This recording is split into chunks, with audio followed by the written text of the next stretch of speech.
Doctors have discovered one weird trick to make COVID less common, and it's a mind blower. So you're gonna wanna sit down for this as we dive into these numbers. So first of all, current situation of the pandemic in the US, nationally, 43% of eligible Americans are fully vaccinated, and the country is now averaging under 16,000 new infections a day, which we haven't seen since like March of last year. However, there are 10 states concentrated in the deep South and rural West reporting fewer than 35% of residents are fully immunized. Now, so that's the situation. We're getting the immunizations up, cases overall are going down. So what's the weird trick? Well, it turns out, I'm gonna go through this slowly.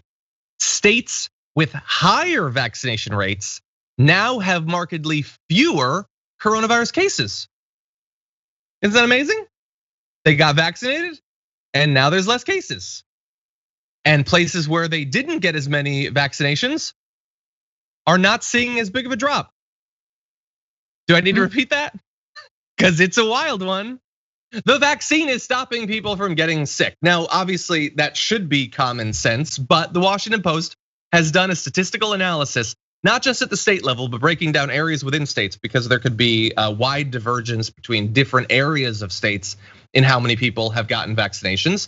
And that's what they found. They also found that states with lower vaccination also have significantly higher hospitalization rates because of course they do. People are still getting COVID and COVID has a chance of putting you in the hospital.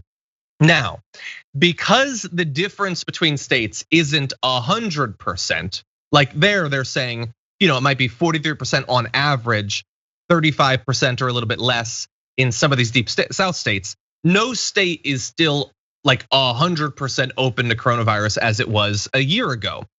Partially because some people are getting vaccinated no matter what, and also because states like that, let's keep it real, had more cases of COVID providing temporary immunity to the virus. So let's bear in mind that poorly vaccinated communities have not been reporting what would be considered catastrophic conditions. Instead, they're usually seeing new infections holding steady or increasing without overwhelming local hospitals. And because of how many people, over 33 million Americans have had COVID, it's unlikely to ever reach those catastrophic conditions again. That said, you can compare different states and different areas within states, and the areas that got vaccinated are doing better. Francesca, I know it's difficult to accept. It is, and I think, look, 43% fully vaccinated is something like 50 or just above who had one dose. I don't know if we're gonna get to Biden's July 4th. We all, open mouth, kiss one another over the grill. Like I'm not. I mean, too late for me, number one. But two, no, I don't know if we're gonna get there. I don't think we're actually gonna see, we know we're not gonna see herd immunity. I don't think we're gonna see the 70% of vaccinated people by July 4th. We've got less than a month to do that. So I would just say for everyone and their own communities and families to not be afraid to ask, and not be afraid to be discerning, of saying, look, I'm only having a small gathering for like vaccinated people. That's okay. I'm trying to keep everybody safe. Since once again, we know that somehow we're not checking vax cards, even though why the hell not? And that, a lot of businesses aren't doing that, and there are many different reasons. I don't want to argue about it, but for you keeping your family and friends safe, it's a perfectly normal question to ask, and just to be cautious, as you know, that more people than you think are not getting vaccinated. And that's sad. I encourage everyone to try and get someone vaccinated, but I also know in this, by the same token, to be wary that not everyone is.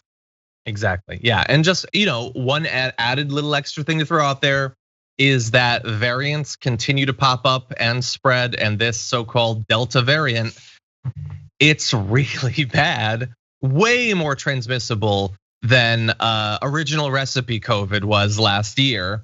And by the way, importantly, is showing significantly higher ability to break through the vaccine, at the very least for people who've been vaccinated once. So, and I know there's a lot of people who, I got one and now there's so little COVID, I don't need it. Please do not be that person, or that have been convinced, and this has been a thing that they've been talking about on Fox a lot recently, which is, what's the point? I got it already, I don't need it. They are pushing that despite the fact that that is not at all what doctors say. it is believed that it is temporary, your protection. It needs to be supplemented and extended with the vaccine. And I am very worried. Right now in the UK, cases are going up once again, probably because of these sorts of variants. It is not impossible that that could happen in the US, that even in a situation where we have much more collective approaching a herd immunity, okay, that's really good against like maybe old COVID, which was transmissible, but not as much as these. These are much easier to spread. They might be able to break through even that. So that's my fear. Hopefully people will start to take it seriously once again. I swear to God, if there's COVID 2022, I'm just gonna have like armies of children and like teach them survival skills, and then we'll like just sort of like booby trap my house. Yes, I rent, but whatever. And you just have to remove the booby traps when you move. That's all. Yeah, I mean, look, if I can build an underground revolutionary army from my womb in a year, I feel like, I know that doesn't work out mathematically in terms of gestation. I'm getting off topic, John. What I'm saying is I really hope there's not a quarantine 2022. What you're saying is that we all have to be ready to live out a sweet tooth type situation. So yes, we will do that.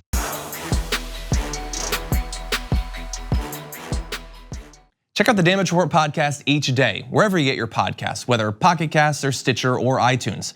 You can join me as I give you the news and stories you want, with a range of co-hosts and interview guests jumping in on the fun each day.